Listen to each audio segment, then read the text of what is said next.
नमस्कार मंडळी, आजचा दिवस मी माझ्या घराचं डीप क्लिनिंगसाठी ठेवला आहे।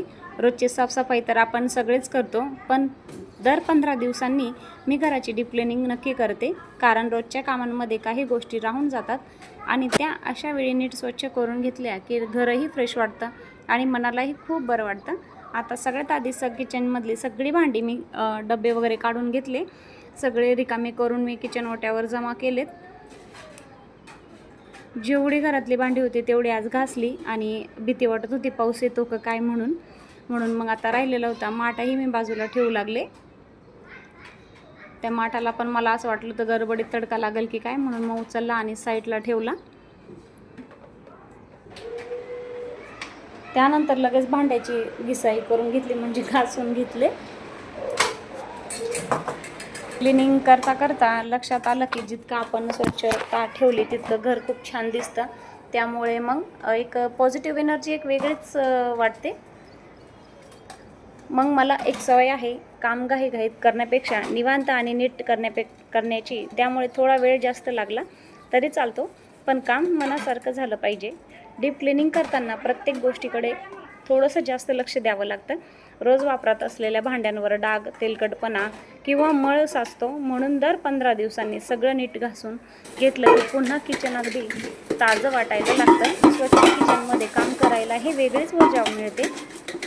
मला नेहमी वाटतं की घर मोठं असो किंवा छोटं, ते स्वच्छ आणि नीटनेटकं असलं की त्याचं सौंदर्य आपोआप वाढतं।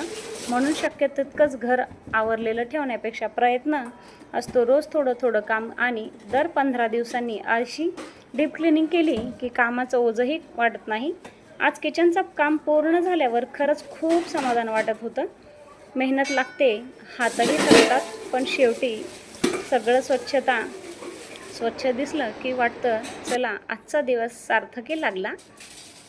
तुम्ही दर 15 दिवसांनी किंवा महिन्यातून एकदा डीप क्लिनिंग करतात का, की रोजचं थोडं थोडं साफसफाई करतात? नक्की कमेंटमध्ये सांगा। तर चला, इथे माझा माठही धुणं झाला आहे, सगळे व्यवस्थित सगळे भांडे पण घासले। माठाचा ना एक पावसाळ्यामध्ये थोडासा असा वेगळाच वास येऊ लागला होता, रोज धुवूनही म्हटलं आज पूर्ण असं साबणीने मी पूर्ण व्यवस्थित घासून घेतला। म्हटलं आता माठाचं काही गरजच पडणार नाही, ठेवून द्यावं की काय। तुम्ही पण माठ ठेवून देतात का पावसाळा लागल्यावर? मला नक्की कमेंटमध्ये सांगा बरं का ह्या गोष्टी। तरी ते राहिलं होतं माझं सगळं वगैरे घासून मी सगळे बाहेर नेऊन ठेवले। राहिलं होतं आता रॅक आवरायचं, रॅकवरचा सगळा घाण पसारा मी सगळं काढून घेतला होता आधीच।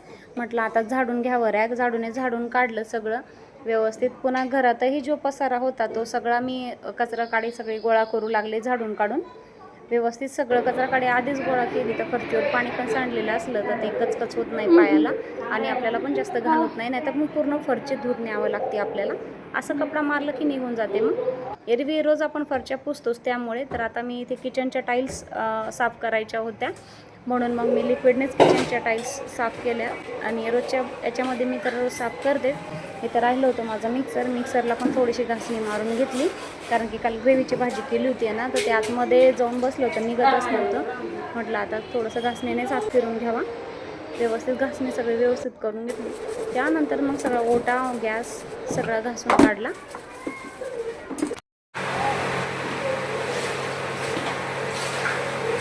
माझं किचन ओटा सगळा धुणं झालेला होता। आता राहिलं होतं म्हटलं आता किराणा जो आपण काढून ठेवला होता तेवढा सगळं मी घासलेल्या भांड्या आधी कोरड्या कपड्याने पुसून घेतले, आणि परत एकदा डबल हात मारून परत पुसून घेतले, जेणेकरून मग आपण ते डाळ वगैरे जे भरतो त्यामध्ये ओलसर राहिलं की मग कीड लागते त्याला। त्यामुळे मी सगळं डाळी वगैरे आधी डबे पुसून भरून घेतल्या आणि सगळं रॅकला लावून घेतल्या। मग राहिलं होतं माझं फ्रीज आवरायचं, तरी ते फ्रीज पण मी सगळं क्लीन करून घेतलं। आता माझा फायनल लुक बघा घराचा। तुम्हाला किचनमध्ये आवरावरी कशी वाटली? छोटंसं किचन आहे माझं, जास्त पसारा बसत नाही। आता स्टीलच्या रॅकवर पण मी आम्ही 4च जण आहोत, मुलगा माझा पुण्याला असतो एक, तर आम्ही थोडेसेच भांडे ठेवले मी, कारण की पाहुणे रावणे आले की एक व्यवस्थित ठेवलेलं आहे।